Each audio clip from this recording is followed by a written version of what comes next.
My grandfather whispered, "I'll see you soon," and died. My son just said the same to me. My 4-year-old son just looked me dead in the eye and said, "I'll see you soon, kiddo," in a voice that wasn't his. Same raspy tone my grandfather used. Same nickname nobody else knew. Ethan's been speaking normally his whole life until 3 days ago, when he woke up different. Now he talks like an old man, walks with a limp my grandfather had from Korea, and yesterday I caught him trying to light a pipe he found in my garage.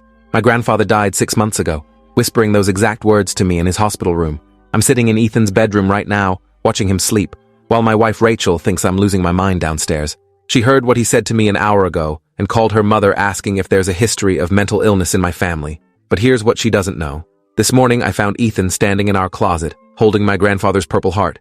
We'd packed that medal away in a box on the top shelf after the funeral. There's no way a 4-year-old could have reached it. When I asked what he was doing, he looked at me with these tired old eyes and said he needed to make sure it was still safe. Said the Nazis might come looking for it. My grandfather fought in Korea, not World War II. Ethan shouldn't know anything about Nazis. The weird stuff started exactly 1 week after my grandfather's funeral. Ethan woke up screaming about someone named Jimmy Castellano. Not a nightmare scream, but angry yelling like he was in the middle of an argument. Rachel ran into his room and found him standing on his bed pointing at nothing, shouting that Jimmy still owed him $50 from 1952. I'd never mentioned Jimmy to Ethan. Hell, I barely remembered Jimmy myself until that moment. He'd been my grandfather's best friend who died in a car accident 70 years ago. My grandfather used to joke about that $50 debt at family dinners, said Jimmy better have the money waiting in heaven. How did Ethan know that name?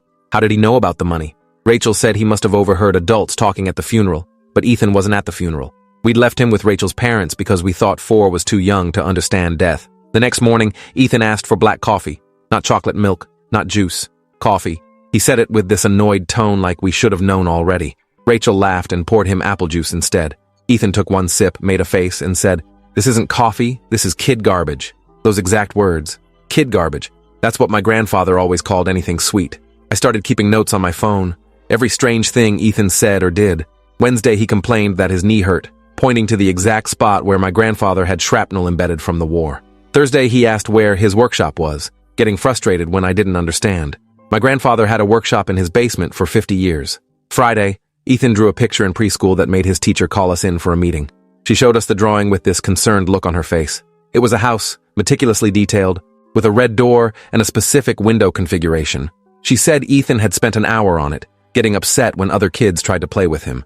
He kept saying he needed to get it exactly right, because this was his house and he missed it. The address he'd written at the top in shaky numbers, 247 Oakwood Drive, my grandfather's house, the house we'd just sold after he died.